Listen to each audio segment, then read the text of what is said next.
On 14th March, a US MQ-9 Reaper drone crashed after being damaged by a Russian Su-27 flanker jet. But is it possible to glean more information from the footage released by the US Department of Defense? The footage starts with a Russian flanker approaching the drone with contrails coming from the exhausts. This was possibly reduced by fuel being injected into the aircraft's afterburners, but not being ignited. As the jet approaches, you can see the second aircraft circling around below for an approach run also. Following the flypast, you can see the drone bank into the right to get out from under the fuel trail. The Su-27 dropped fuel, potentially attempting to damage the MQ-9's turboprop engine or to blind its optics.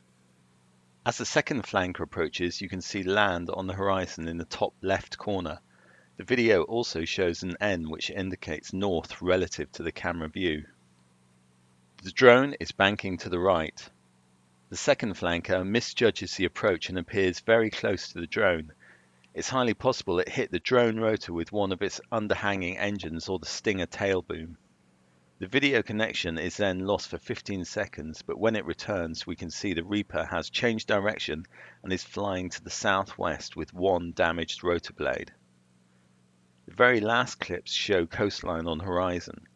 This has been identified by various OSINT sites comparing the terrain with Google Earth as being in the southern part of the Russian-occupied Crimean Peninsula. The website geoconfirmed.org assessed that the Reaper was operating in a box in international waters to the southwest of the Russian Black Sea Fleet home port of Sevastopol.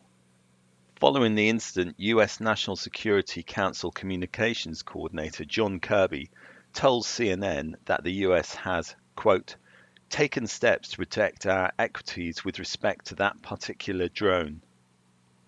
CNN reported that once the US had established that the drone would crash, it had the data on board wiped remotely. The information on board that was purged is likely to include the communications code, which would have ended contact with the drone controllers, after which the drone would have crashed.